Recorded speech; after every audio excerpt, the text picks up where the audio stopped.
next hour or so. Well, you started a little. Maybe we'll go to the top of the hour. We got 45 minutes. We can cram it in here because I know James is busy. But secrets of Silicon Valley, James. I don't know how. I got a bunch of specifics here, but give us an overview for how much we should be afeared. Well, let's put it in these terms. Facebook and Google and all of these big tech companies will not give you freedom, will not give you privacy. There will never be a way to chain these big tech giants in a way that makes them useful and constrains their powers, because they were all, without exception, funded or founded or co-opted from the very outset to the purposes of the military and intelligence industries and complexes. You have to understand this in order to understand what it is we're dealing with. This is not a message of fear, fear, fear. This is a message of, if we are not actively taking the steps that are needed to get ourselves off of the big tech giants and supporting all of the ideas that are out there for how to use a truly decentralized network in a truly decentralized way, then it's game over. If we don't understand what it is we're facing, it's game over, because we get caught in the false dialectic of government versus the corporations. Oh, government will come along and restrain the corporations. No, government was there from the birth of Silicon Valley, building it up from the ground up. The internet was the ARPANET. We all know it was a Department of Defense project that was built for military purposes, and we like to think that somehow they just gave it away and never looked at it again. That is baloney. And as I document in that podcast in voluminous detail, they have been there at the founding of all the big tech giants we have come to love and know. And they are the ones that were directing this technology in the directions that they wanted it to go. You know what brings to mind is why big oil and how big oil conquered the world, and a lot of your stuff kind of dovetails into this, and it seems to always come back to eugenics.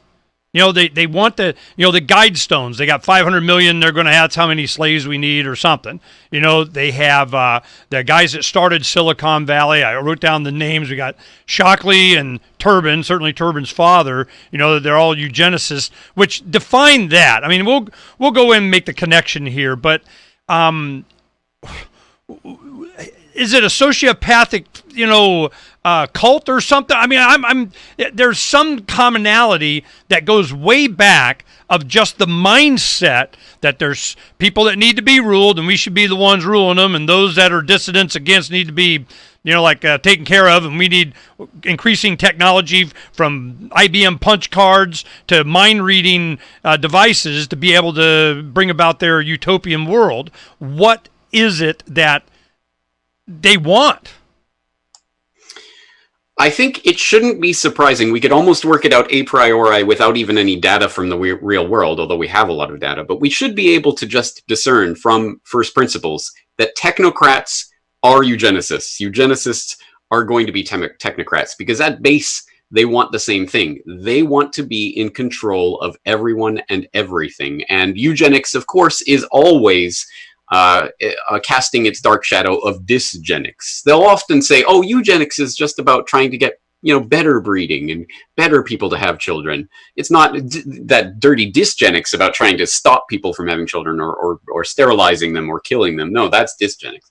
Well, obviously the two go together and have throughout history. And technocrats, as we've talked about, as you've talked about with Patrick Wood and others, technocracy was a movement that was founded on the idea that a few special engineers, scientists, people who know better will be able to direct society in the right direction. It's always about, how do you justify having a ruling class? And back in the day, it used to be, we are literally gods, the pharaoh is your god, or the Japanese emperor is literally descended from the gods. Or in Europe, it's the divine right of kings. In China, it was the mandate of heaven. There's always these, divine reasons why we and our family get to rule over you, and you will do what we say. That doesn't fly so well in 19th, 20th, 21st century, so they had to develop a new philosophy, a new scientific, pseudo-scientific gloss for it. That is eugenics. There is a ruling class because we have better genes. We are meant to rule over you. We can decide best what's for you and steer things in that direction.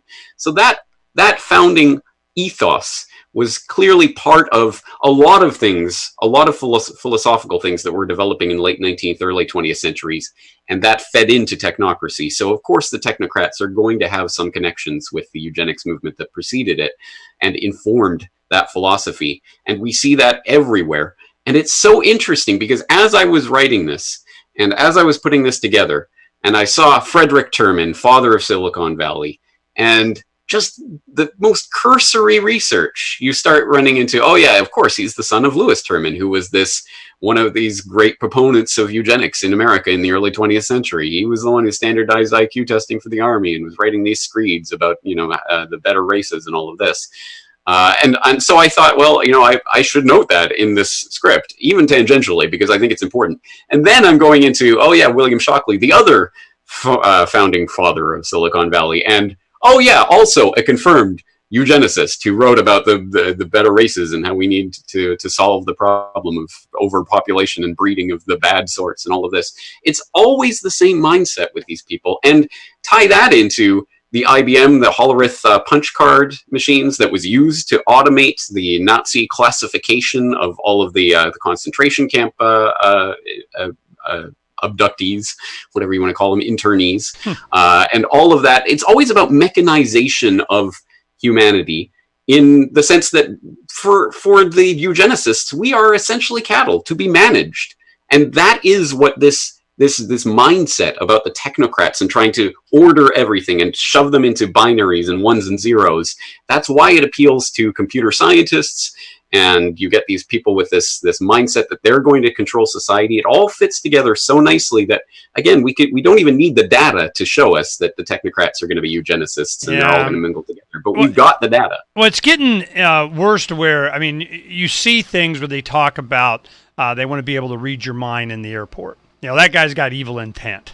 That guy, and it's getting closer. I mean, the fact that they even say it means they did it 10 years ago. I mean, it's amazing to me how fast this is coming. And I know that they're of the opinion that people will just take it. They'll give them something for it. It'll be convenience. It'll be easier, faster, better. Even here in our home, it's getting to the point to where, I can just online Walmart and it'll be here this afternoon. It's delivery, and they're even taking on Amazon kind of thing. But there's something, the antithesis of this eugenics, we rule, is what? I mean, I got some ideas, but what do you think it is? What's the other side? What are they up against?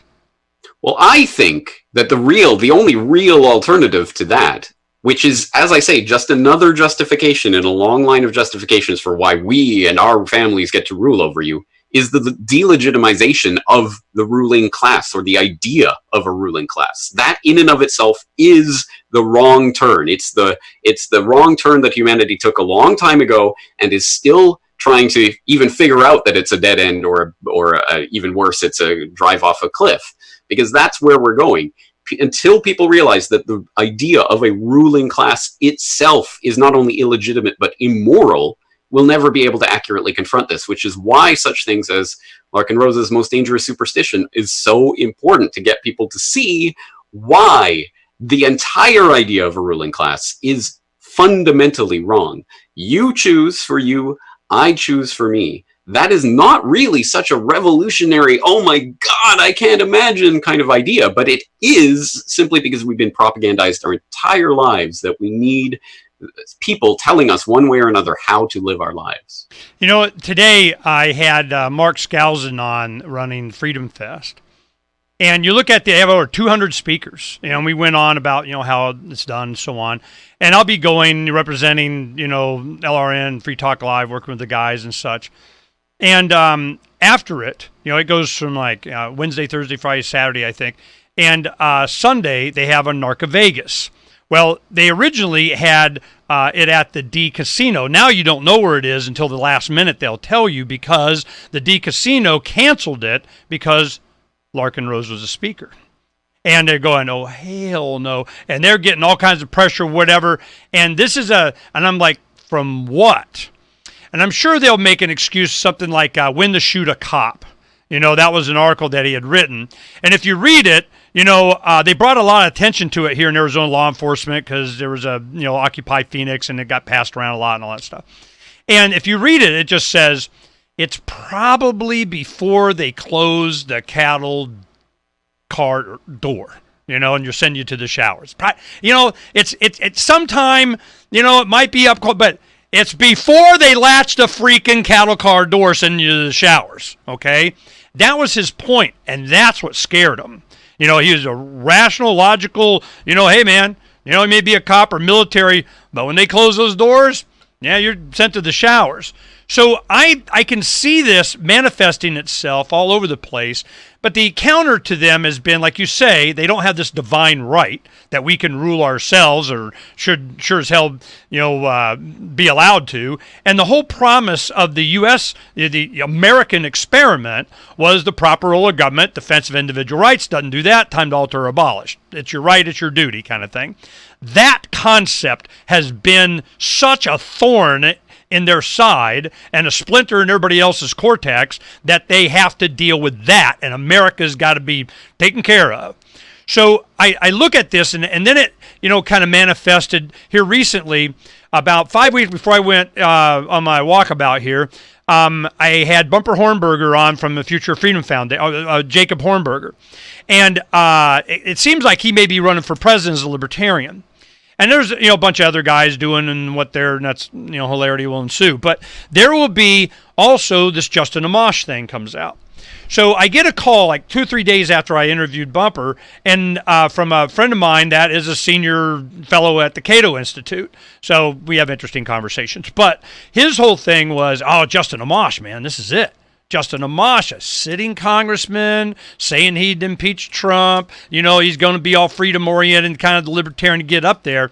So I'm looking forward to libertarians get any kind of direct comparison in the state level, not anywhere, to where you have exactly what you're talking about, where we talk about the non-aggression principle. We can rule ourselves, and the only thing that we really need is enforcement of, somebody to the database, and we just ran stories. Alexa stores every bit of audio unless you ask them to delete it. And I'm going, oh yeah, they'll be deleting what they're doing or where they're going. You can see what's going to happen. There is no way in hell they will have a libertarian, anarchist, philosophical awakening of the people saying, yeah, this is going bad, which means all your videos are at threat, which is why we, IPFS'd them. Ha, ha, ha, ha, ha.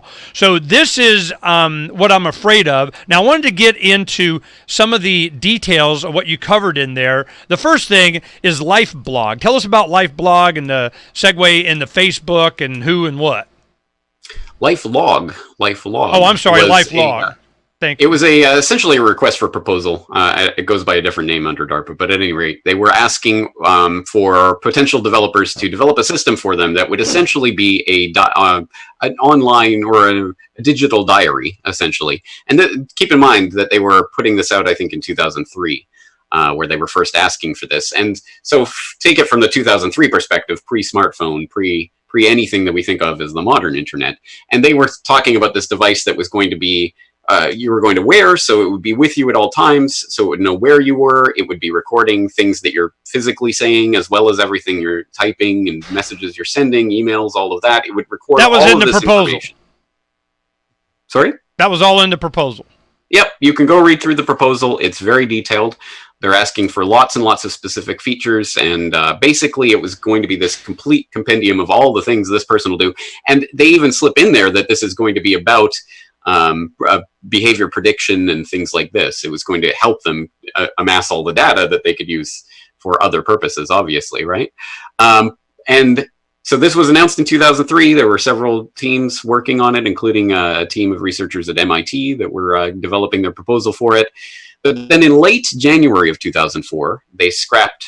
They said, okay, we're withdrawing it. It got a little bit of attention, enough attention, I guess, that they said, okay, don't worry, we're not proceeding with this. We're withdrawing it. And the coincidence, which, take it for what it's worth, Wired.com reported that LifeLog had been canceled on February 4th, 2004. That was the first, as far as I know, that was the first public indication, publicly reported that LifeLog had been canceled. February 4th, 2004 just happens to be the exact day that thefacebook.com launched. And I think you would not be hard pressed to see some similarities between the idea of the complete digital life log and Facebook and what it has become. So again, a coincidence, but one that I think speaks volumes to the fact that even if it was, and I trust me, I don't trust the story. Even if it was a coincidence, they got what they wanted with them. Exactly, anyway. But even if Zuckerberg and that story and the founding of Facebook, even if that's all as they say, which I obviously have my reservations about, but even if it was, that's exactly what they were looking for, and that's exactly what they wanted. So if it came up spontaneously, Omni kind of, it was entertaining to me. And there was a short story about having this teddy bear that a baby would get, and it had AI in it, and it was, get to know you, it grows up with you, you get a, a pendant, then a wristwatch, and then an implant, and by the time you're 30, 40, this Jarvis, Alexa, whatever the hell, knows more about you than anything else. And then, I don't even remember if it even talked about it being susceptible to getting plugged in, all of a sudden you're uploaded onto the whatever, but that's sure as heck what's happening. And I think the end of that one is you wound up putting it in a sex bot and you married it or something. So don't laugh. So then Wired Magazine, there was one of the original employees that I interviewed. God, it had to be like 10, 11. And I remember him saying he was kind of done with Wired. I can't even go to Wired anymore. It is so propaganda for the man of what. It's so worthless. It's like Popular Science and Popular Mechanics. All these have just gone to trash. And it was, he was saying that the original idea from Wired was that they were going to free humanity with technology, and they wanted to document it. Here's what we're going to do, and that's what they say, but all of this stuff that's been coming is just scaring the crap out of me. Then we got Wozniak, the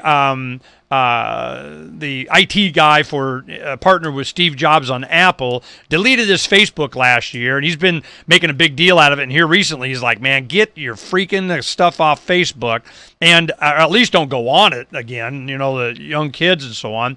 But the Internet of Things and this 5G, 6G, 14G, whatever the hell they're going to do. That is what's really, this is the lid on the coffin kind of thing. There's something going on there. What's your perspective? The problem with this, and even talking about it, is that we cannot even conceptualize the types of technologies that are going to come about as a result of this. It's like going back to 2003 or whatever it was and telling people about smartphones. Oh, that's Star Trek stuff, right? Mm-hmm. And then the idea of apps, and then Uber or whatever else that gets built on these technologies that start to transform the real world in ways that would be difficult to conceptualize before we see the technologies come online. So we tend to think of 5G, 6G, whatever comes next G, through the lens of what we have now, and these smartphones that have apps, and we're going to do this and that on them, and we can put them away, we can choose not to buy one, whatever.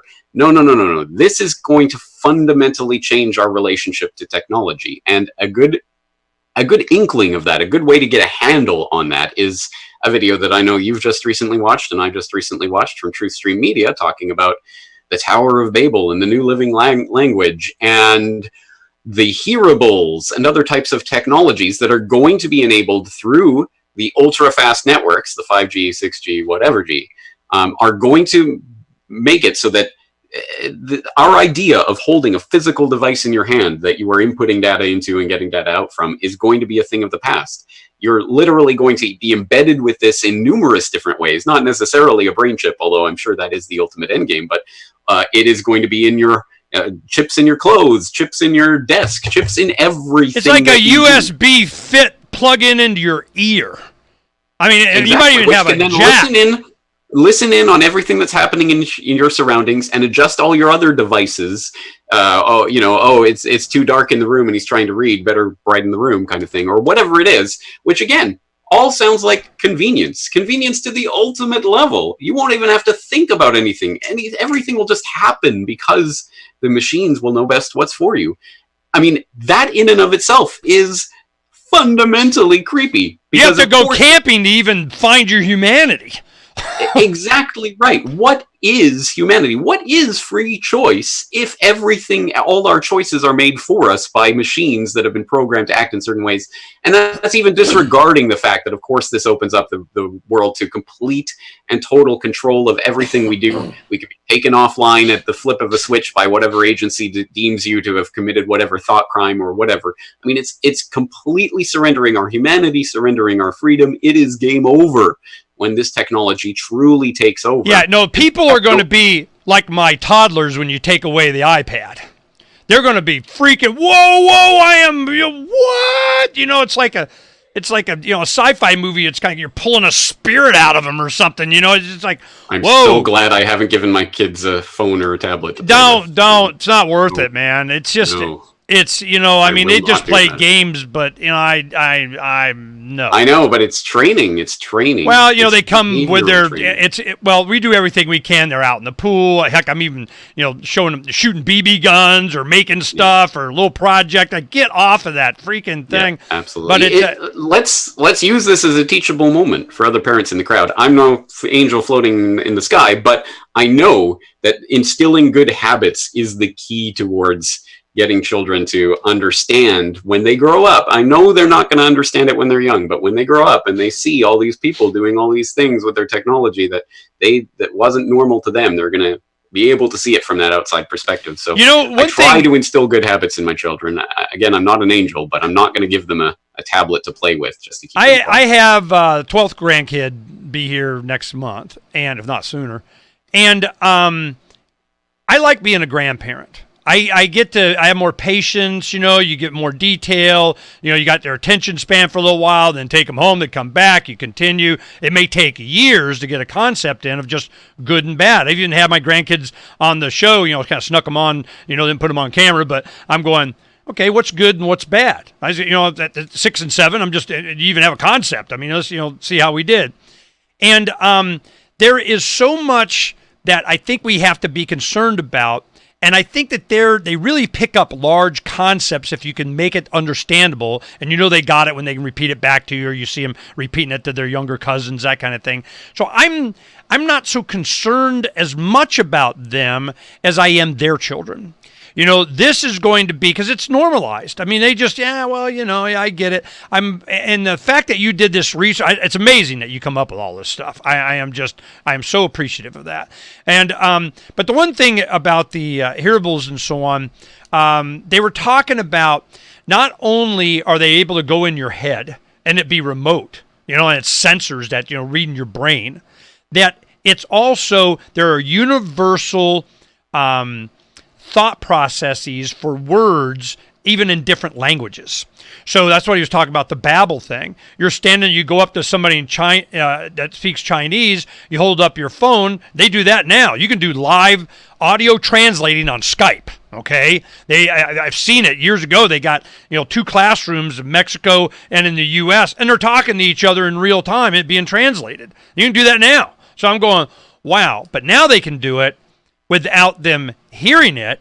It hears it and then translates it for you in your ear audibly. It's Star Trek. And exactly. And there was an episode, I wrote that down. There was an episode to where you had that glowy thing that went over, and then they talked in telepathy of whatever the heck. Cochrane, it was Ephraim Cochrane that invented warp drive in the old Star Trek. He had an episode. Well, he described the translator, and he said, well, it picks up on universal thought processes, and then, it can translate it, and it also, that one picked up gender, and it was female, and all that kind of stuff. So when I look at, just got done watching this before you came on, and watched all your stuff, it's so clear where we're going, where they want us to go, and the only alternative is self-government. Is that people understand they own themselves, you're not cattle, and insist on certain these technologies that be in your control if you can, or you just abandon them. Then they'll say, those crazy book people that live in the forest of Fahrenheit 451 kind of thing. Right. And Fahrenheit 451 is being played out in 1984. I saw a chart, a meme somebody sent me, and it had Brave New World, 1984 and something else, and then the overlap. And it goes, and we're here. Yeah. And I'm going, this is so. What's the alternative? I mean, what you're doing, education, or is there a weapon we can employ? Let's tease that out for people who haven't seen the video we're talking about, is that what we're ultimately talking about is a form of mind reading technology, or whatever you want to call it, where that's way down the road. Where brain waves will be monitored remotely and will be interpreted into language. Then your thoughts will be read, essentially.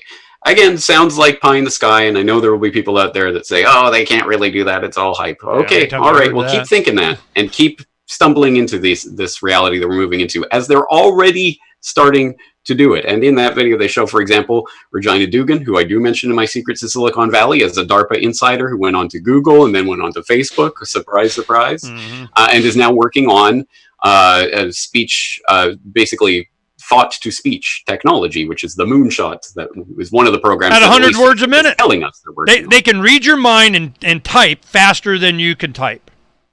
That's it, and that's what's coming. And you have to speak. You know what? Here's my conspiracy theorist. I'll put on my tinfoil hat for this. I'm going to go out on a limb and say they probably already have this technology. Yeah, they're just going to find out how to release it to the public in a way that will accept it.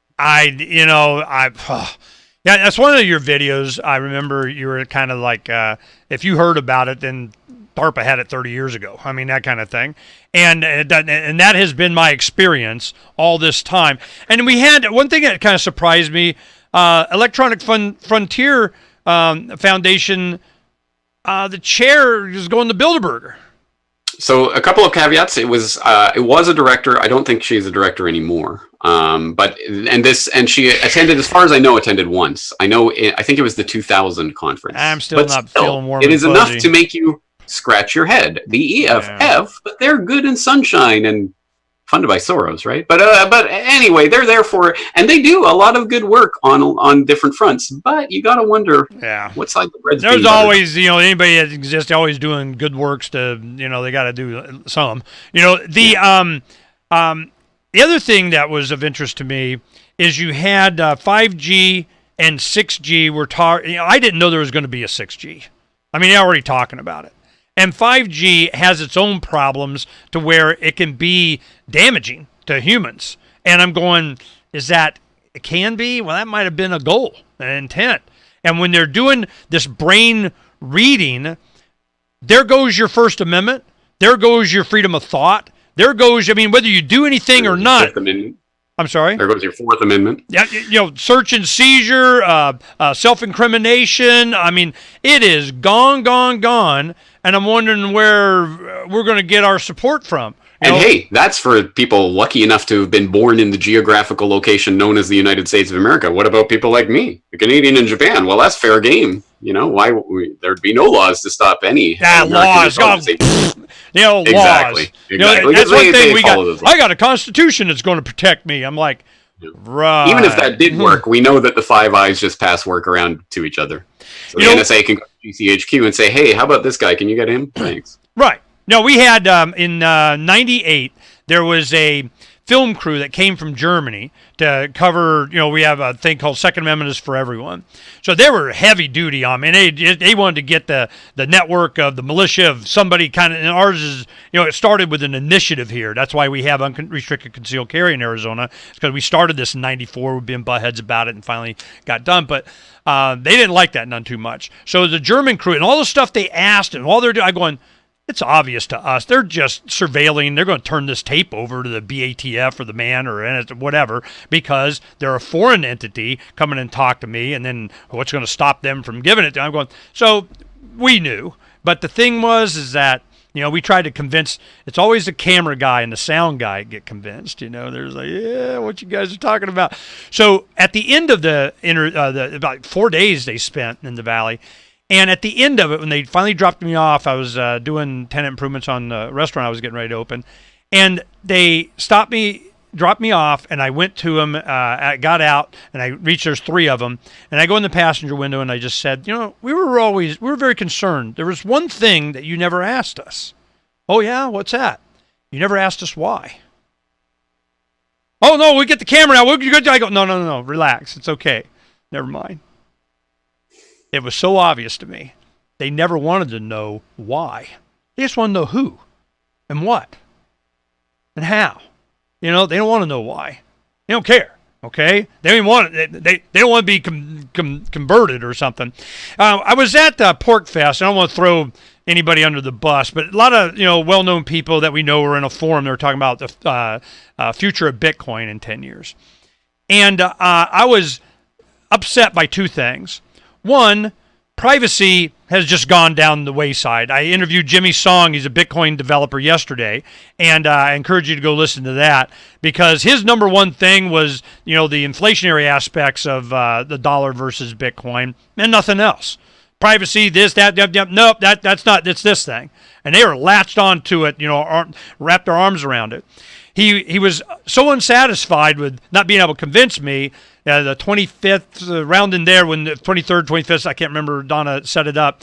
It's going to be right after the hour that we do. I'm going to do 2 hours with him, and he's going to try and convince me. So I'm like, all right, bring it on. So that'll be interesting. Don't miss that.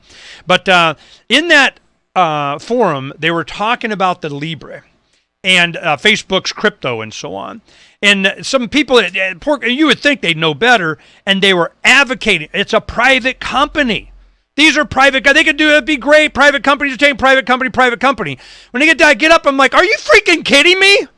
Don't sit there and tell me Facebook, YouTube, and Google, all these are private companies. And they're mapping out our whole. I was pretty disgusted. I could not believe that they were taking that tact. So when somebody says private company, when they're talking about YouTube, Google, Facebook, and at all, what's your first response? What are you thinking? Well, I'd say they should go watch The Secrets of Silicon Valley and find out the lie about that. Should. But I mean, it's obviously a lie. But here's the worst part about that is because if you go and say, well, yeah, but these aren't private companies. They've been founded and funded and aided along by DARPA and In-Q-Tel and CIA and military and DOD. But then that kind of brings in the idea, okay, so what we need, they're not private companies, they're really government entities, so they should be regulated by the government, which is part of this false dichotomy that it's the corporations versus the government. And the corporation is too strong, the government has to go and restrain them, which is nonsense. It's all to eliminate competition, to solidify their monopoly of being the government. This is the point of this. They are the same thing. These big corporations are the government. The government are the corporations. They're not going to regulate themselves. And if they do, it's only to regulate out the competition, so they will have the monopoly. That's what this is about. So really, the right way to look at this, essentially, okay, yeah, Facebook is a private corporation. They're going to launch their Libra currency or whatever. Fine enough, but I'm not going to have anything to do with that. I'm not going to touch it with a 10-foot pole. And as long as I don't have to touch it with a 10-foot pole, then I guess I will accept that All you have to do is connect. Remember, Facebook wanted to put it all your bank account. They wanted your bank account information to your bank account stuff. Well, I guarantee I don't know that because I'm not on there, but I'll take your word. No. They wanted you to link your bank account. You put in you can do and pay and whatever. And and here we go with this. So, and then of course they're going to want you to download whatever the heck, and it's going to be an app. I totally agree. Yeah. I read all 14 pages of change every week. Yeah, I totally agree. And you're totally agreeing. Because there's only one wallet for this at the moment. And of course it's going to be KYC and whatever else, all the 18 million. No, it's going to be the best KYC.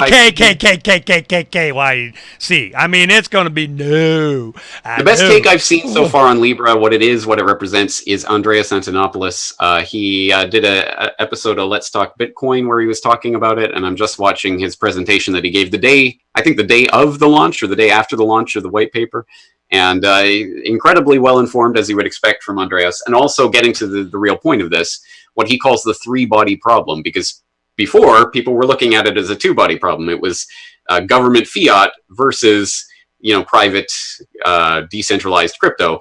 But no, there's the third body now. It's the corporate fiat, whatever, that's going to compete with kind of the government structure, but it's still a controlled system, and still you have the idea of a people's money being a separate other thing. No, Facebook is going to be U.S. government money. It's going to be on some basket of special drawing rights, and it's going to be international, and already Russia and China's going, hell exactly. no. When you look into this, it's actually based on fiat, because they have this reserve that they keep, that they make Libra out of, and that reserve, of course, is, as you say, it's a basket of fiat fiat currency. Okay, now I got Andreas Antonopoulos. For me to watch this, what would I search? What would I go to? The presentation on YouTube is called Libra, not Libra. Liber, not Libra. Facebook's blockchain project. And the episode of Let's Talk Bitcoin is number 402. The whole crypto game just changed. Let's Talk Bitcoin. Yeah, I definitely want to watch that and get it up on the site for everybody else. Damn. Okay. Well, we're, free. I tell you, a lot of times that people, I was challenged by a friend of a friend this last weekend. We were having dinner up in Washington. And what have you guys done? What have you accomplished? Well, you got to just get along, go along. You always go where the people are. You got to, interface with and do and kind of that kind of stuff. And I'm just like, no, there's 0% freedom, 100% freedom, and there's like this hump in there that R's and D's are fighting over all the time. And my thing is, can we bring the hump, the general public opinion, over this way? Let them fight over how free I'm going to be. I mean, so that is where we've seen progress in just public opinion. But that is heavily combated with on the street, rubber meets the road, we freaking control you, you heard. And let's bring that back to what you were saying earlier, because you were talking about the Amash Hornberger potential for some sort of debate in the primaries that could lead to a presidential debate stage. The point of that is, as I know you know, and as I know, and as I hope our audience knows, the point isn't that we care who's going to be appointed ruler of the geographical area known as the United States of America. The point is that is a stage where you can reach millions of people and start to influence the conversation, just like Ron Paul did. What Ron Paul did was not... Hey, letting that happen again. It's because his ideas changed the conversation, and that's what we're trying to do. No, hell no. You think they're going to risk something like that again? What do you think that all this deplatforming crap is about? It's 2020 election cycle, and has nothing to do. They definitely got this anybody but Trump thing going on, but they'd rather have Trump than somebody saying we don't need or anyone like that. Yeah, they just God. Yeah, okay, we'll put a non-molester in there. Now what? No, we got another reason. We got something else that they work on. Let's see, what was the other things? Yeah, one note I made, go through, I seen it somewhere as a meme or something. It really disturbed me, and it was really short, and it says, when AI becomes your boss, you become the robot. Yeah. That's scary. That's a good thought, isn't it? That's exactly what we are. They're going to be, AI might as well just say, it's all this you need and we got it. Some AI saying we need something. You just become their bitch. I hate to bring everything back to the Matrix trilogy, but how far off was that? Free choice. What is free choice in a Matrix? And do the machines control us, or do we control the machines? And all of these, it was a stupid couple of movies. The first one was great. The second and third one were terrible movies, but they had a lot of good ideas. That was the only movie other than Princess Bride, take my nephews. That's the only movie I ever went and saw immediately again, the same day or the next day or something. I'm like Tweety Bird. I think I saw a Putty Cat. I did. I go, did I see what I just think I saw? And I was like, holy crap. And then everything else was compared. It was like the first time that I saw Star Wars. I didn't hear anything about it. I was busy working, in the summer between my senior year, I think, and I was just working. And they go, you got to go see it. Well, what's it like? Well, it's kind of, I don't know. I can't tell you. It's kind of a space thing. Yeah. What are the characters? What's it about? What's it like? They couldn't describe it. So I went with my sister. We were out, somewhere. And I go, let's go see that movie. We go in. I was totally blown away. There is nothing to compare that to until, now you can, but back then there was nothing. Matrix was the same thing. There was nothing to compare to that. The concepts and what was going on. So and now we get... Imagine trying to walk into a theater in 1968. Hey, here's a new one from Stanley Kubrick. I wonder what this 2001 I saw 2001 in the theater when I was 7, 8 years old. I'm like, what the hell was that? The end with the baby thing and all the LSD light crap. I'm like, what the hell? But what stuck with me was the primates. When the monolith kind of sparked, intelligence in them and so on. And so it's these kinds of movies, and that's a good one. That's a good point. Fortunately, I saw that in the theater when I was a little kid, and it was kind of, wow, what the heck. So I've had all of these, as an impact of what kind of impact it has on a culture. an entire culture. Lord forbid you translate it around the world, and I don't know what movies they were watching. Probably the same thing and dubbed and so on. But one other thing before you go, I wanted to get something that really disturbed me is Wikipedia. Let me tell you what happened.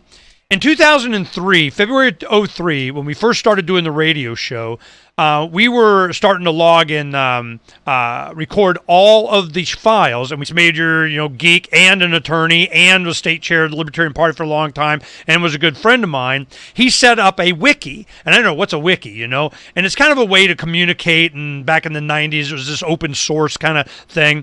Well, I put it up there, and I let the audience edit it. It's kind of like letting them do the comments. He edited it, added this, when Charles go, yeah, I was producing for him, he goes, oh man, you got to shut that down. God knows what they're going to say, oh my God. So we, limited who could edit it, that way for him. But for me, I wanted to test it. I wanted to see what would happen.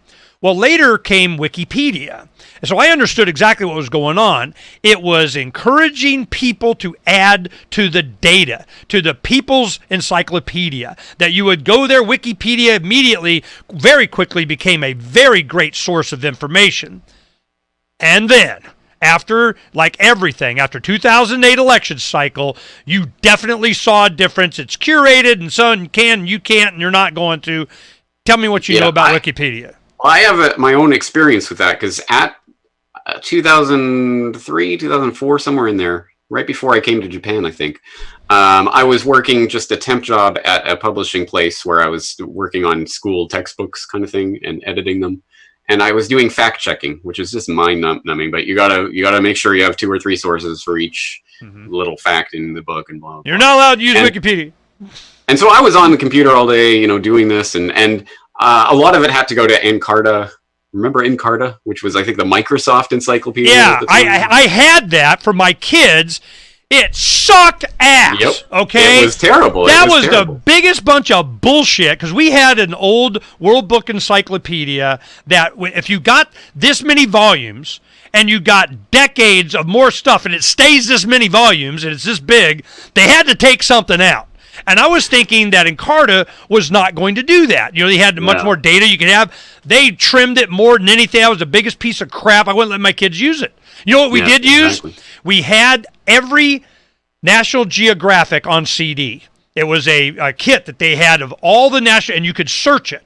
They had the PDF. It was word searchable, National Geographic, and they used that quite a bit. Got way more out of it than Encarta. Yeah. So I'm sorry. Go ahead. So my story is, I was doing this research, and so I was trying to, Encarta, I was trying to get facts here and there where I could. And then I remember when it was kind of overnight, suddenly the first search result on Google for all these different things would be Wikipedia. It just came out of nowhere, as far as I'm concerned. I don't know when it was launched or any of the details of that. I should look into it. But I do remember suddenly Wikipedia #1 search for everything that I was looking for. And I'm like, nah, there's got to be some connections there. You don't just become the #1 search. Man, that's a whole nother James Corbett video I'm waiting on.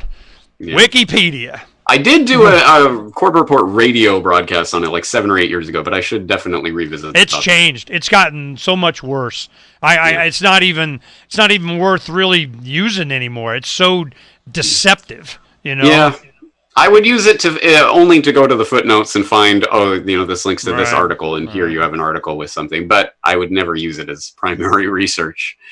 It was I enjoyed it. Well, as a matter of fact, it's one of the few things that I donate to, and it was years ago, long time ago. I did a $3 once a year credit card, say I did, because I used to use it a lot, and I forget about it until on the anniversary. Hey, thank you for your $3 or whatever. So I'm on their list of, they want to, keep me on something, and I'm just like, I need to go just undo that and kind of, no.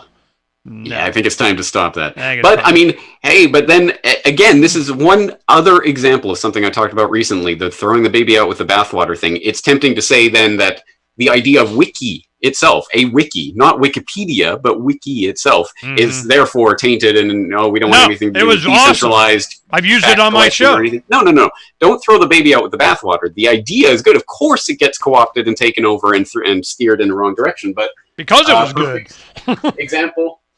I know I've talked about it before. This won't help your audio listeners, but I am holding Swarmwise by Rick Falkvinge, the founder of the Swedish Pirate Party, who wrote the book on how he did that by essentially that process of just saying, okay, I'm not going to steer this movement. I've got this idea. I'm going to put up this page and say, if you want to help, help in any way you want. And make your own posters, make your own whatever. And I've got some ideas how we can do this, but we're just going to, if you want to be the director of communications, sure, whatever, fine. And that's how he started a movement that literally changed the conversation, literally became a member of the government. I mean, it's an incredible story and an important one. Rick has been power of decentralization. I've had Rick on the show, so I met him a couple of times, and he Skyped in, to Liberty Forum. That's what it was. But he is a little bit too organized for me. When we were doing the pirate thing, pirateswithoutborders.com. Of course, the reason I started that was when the Iceland Parliament elected 16% a pirate party one year, and the headline was, "Oh, they didn't do anything; they only got 16%." I'm like, what? So their whole thing was kind of a libertarian platform. It was definitely anti-copyright and intellectual property and more freedom on the internet and that kind of thing. But as I talked to him in his book, and I got his book right up here, and it was still a little too organized and structured. Who got access to, what the data that was done from the lower part. You still had a little bit. And I'm going, okay, I understand. It was more decentralized and empowered. But the one that really I was more enthusiastic about, even though it was a campaign, was the Ron Paul Revolution. When that happened, we made absolutely sure nobody was freaking in charge of nothing. You do whatever the hell you want. And Ron Paul forums kind of out of Houston, they had a lot to do. There was all this kind of stuff. And it was only the words that came out of Ron Paul's mouth. Even his campaign, which was a bunch of Republican guys doing whatever, trying to get me to whatever, I remember the Ron Paul War Room website. Do you remember that? No. Where it was a WordPress, and it was the first time I'd ever seen this, but they had like a guest login. So you logged into the website and you could post whatever you wanted to post to this Ron Paul War Room site. And it got a lot of traffic. I remember I was just starting out the Corporate Report at that time, so I would post things that were relevant that I thought people would be interested in. There was a Daily Paul that was really popular, and then went into 12 too. And Michael Nystrom was just abused so much, during that. And by the campaign and stuff. And then there was the Ron Paul forums. And that was where a lot of the I was looking for the activism. What's a project? What's a good idea that we'd help with or we'd promote or something? A lot of times I was doing more helping than I was promoting anything other than the sign making. But it was a spontaneous order. It was real definition. It was if you watch For Liberty, how the withered tree of liberty was watered by the Ron Paul Revolution, something like that. It was there's the Ron Paul Revolution documentary, and it was really good at depicting the power of spontaneous order and nobody being in charge.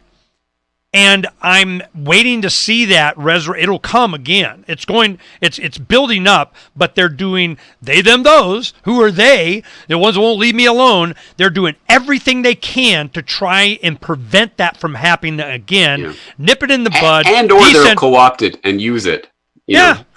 Fake grassroots, AstroTurf. Oh, look at this new thing that's coming up. With an app, and I totally agree. Movement, honest. They will co-opt it. And then again, people will find that out and they'll throw the baby out with the bathwater. See? Decentralization is bad. Okay, I got to share this with you. A Trump supporter guy, he's just all over it, and he says, Ernie, you got to see this is the greatest thing. And what it was is an app that is for putting for Trump text. Let me look at this. Okay, I'll show this to you. What it was is you join a Trumpet chat, trumpet.chat. And what it does is it has for you to go and sign up for this thing. See, can you see that? Let's see if it'll do it. Yeah. Oh, yeah. Yeah, Trump chat. And it says what they expect there. Welcome. This is what you get. If you download this thing, one, admiration for our courageous president. Some very blatant displays of patriotism, strong belief in American exceptionalism. Okay? There's a trigger right there. So I go, then it's support of this and that and so on and, and build the wall and yada, yada, yada. And also support for Israel. Okay? So I got American exceptionalism, Israel, Trump chat. And they're all excited about it. I'm going, and I bet you totally freaking agree. The button you put, I'm like, you're killing me. You know, I just, you know. An app that they want you to download. I don't know. If you go there, they're going to download you into the whatever. I guarantee that. I mean, how far do I got to go research this for you, man? I mean, yeah, you know. I think that's enough for me. That's enough for All me. right. Well, I got to get running along to my next interview. Thanks for coming on, and yeah, being a little late, that's fine. You know, I appreciate any time that I get for you. I just want you to know that, you know, while we're on vacay, we're keeping up on you. I'm showing all your stuff to everybody and why I think you're so important to this movement and just keeping this stuff up for exactly these reasons, so we are not unaware. Thank you. Thank you. I appreciate that. I appreciate everyone who's helped spread the word about the information, because that's what it's about. Peace, guys.